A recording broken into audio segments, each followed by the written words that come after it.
Enough! Have you no shame? Shame? You're protecting your maid more than your wife! My wife has become a stranger to love. Every night, his mansion sparkled with gold, but his heart lived in darkness. Until one day, the maid he paid to clean his floors ended up cleaning his soul. And when his wife found out, all hell broke loose. In the busy city of Enugu lived Chief Obinna Nwosu, a man everyone admired but no one truly knew. He owned hotels, cars, and companies, yet every evening he came home to silence. His wife, Lady Nkem, was beauty itself, elegant, proud, and cold as glass. Their marriage was built on status, not love. They smiled in public, but in private, they were strangers in the same house. Then one rainy morning, a young woman arrived at their gate, carrying nothing but a nylon bag and hope in her eyes. Her name was Amarachi, a village girl recommended by the pastor's wife to work as a maid. She bowed low when she entered. Good morning, madam. Good morning, sir. Her voice trembled, yet it carried warmth, the kind Obinna hadn't felt in years. Days passed, and Amarachi worked quietly, always humming old Igbo songs while sweeping the long marble corridors. Sometimes, Obinna paused by the stairs just to listen. Something about that voice pulled him backward, to the smell of wood smoke, his mother's laughter, and the peace money had stolen from him. You sing beautifully. It helps me forget my hunger, sir. From that moment, something began to change, slowly, silently, like dawn creeping after a long night. Nkem had always believed that power was the perfume of a woman, the way people bowed when she entered, the way her husband's wealth made others envy her. But one morning, she began to notice something strange. Chief Obinna, who once barely touched his food, now finished every meal, meals cooked by Amarachi. He smiled more, spoke softer, and sometimes when he returned from work, his eyes searched the house before even greeting his wife. Obinna, why do you let that girl walk around humming like she owns the place? Because her songs bring peace to a house that has forgotten how to breathe. At night, Nkem's jealousy grew like wildfire. She called Amarachi into the living room. Do you think because you sing and smile, you're equal to me? No, madam. I only wish to serve.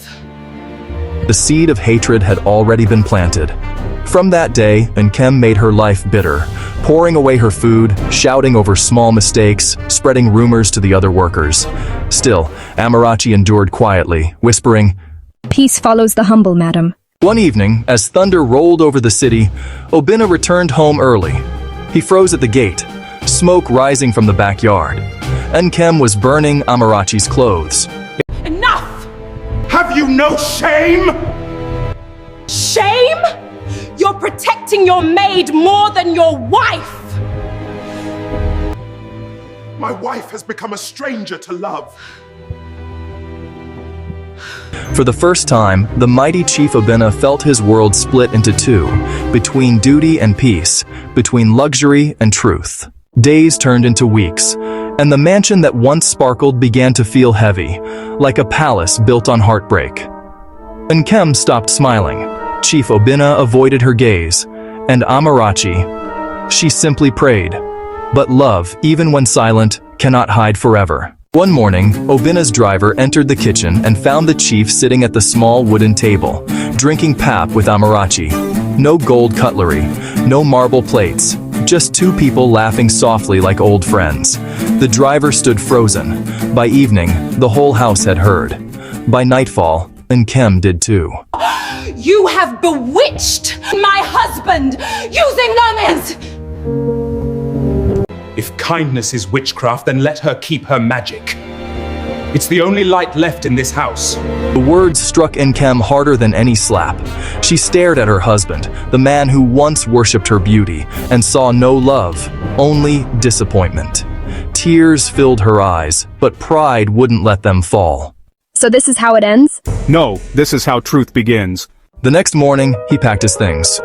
The papers were ready. The divorce was final. People called him mad, a billionaire leaving his wife for a maid. But for the first time in years, Chief Obinna slept in peace.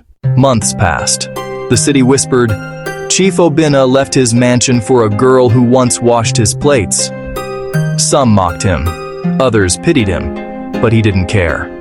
With quiet dignity, he started again. He opened a small restaurant for Amarachi, Ibeli's kitchen, named after his late mother, who once sold food by the roadside. There, rich and poor ate side by side, served by the same gentle hands that once swept his floors.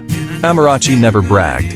She still wore her old wrapper and greeted everyone with the same warm smile.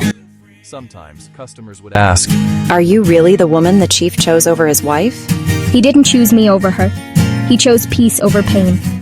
Meanwhile, in the mansion that once glowed with gold, Lady Nkem lived surrounded by silence. Her friends stopped visiting. The laughter she bought with money vanished.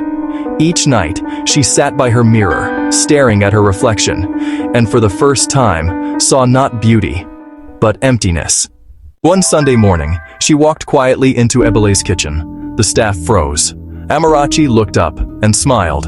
You're welcome, madam. Nkem's eyes filled with tears. I came in not for food, but forgiveness. Forgiveness tastes better than revenge, madam. Eat with us.